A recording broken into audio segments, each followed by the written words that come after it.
Hey, how you doing?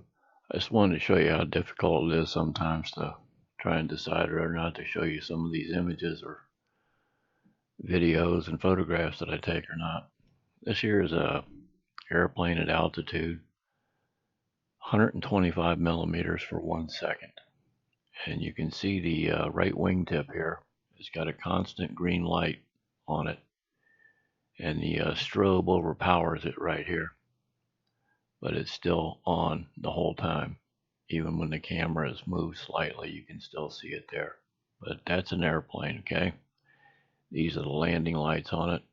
And this is the left wing tip over here, which is kind of an off-white simply because it's, barely visible from that angle, okay? So that's where they're supposed to look. Now let me show you this here. This is a photograph at 196 millimeters for 1 second of an object that was traveling the same way, basically, that last photograph, that airplane was traveling that I just showed you. I show you an infrared video of this thing here, and it's going from the left to the right as well, okay? So it should have a constant green light, and of course this could be a belly strobe going off, and another strobe. So it makes it really difficult to try and decide whether or not to show you these, because I don't want to hoax anybody or anything like that. But this is another photograph of it. These are in sequence, okay? But I don't see a constant green light, throughout here. And I see a very, what would be considered a weak strobe, if that's what that is. But I don't think it actually is. I think it's something else. I'll show you what I mean here.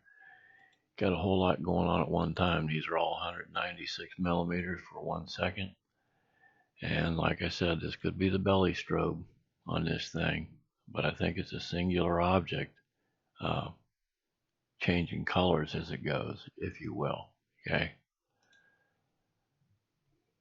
But again, this is what makes it extremely difficult to decide whether or not to show you these images or not that I take sometimes, because it really gets confusing, whether or not we're dealing with atmospheric distortion or, artifacts or whatever you want to call it in these photographs. But this is the last photograph that I took of it here.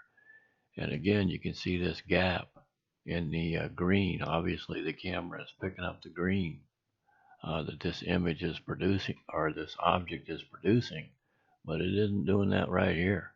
I think this object right here went off, and then it's right here, pulsing a different color, and it collapses basically on itself throughout here until it starts to pulse again. And you can see it here and here when it doesn't come back on completely. So let me show you the infrared video of this thing here. It's down in the right hand corner. This is when I turn the other camera on to take photographs of it. I get back on the target, and that's what it looks like in infrared. Now I haven't taken any screen grabs of this thing yet to really look at it any closer than what you are right now. Actually, it seems to make a course correction right in there to me, and that's not real consistent at that speed with an airliner that I would think would be at that altitude. It's just kind of meandering. I don't know, it just didn't feel like an airplane when I was watching it, so I don't know, you'll have to decide, I guess, as always.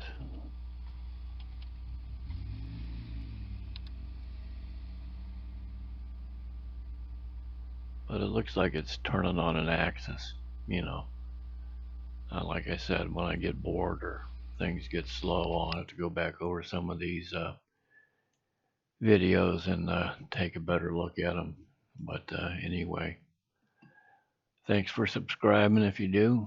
And, take care of yourself out there no matter what you're doing. Hopefully we'll get to do this later on. Thanks again.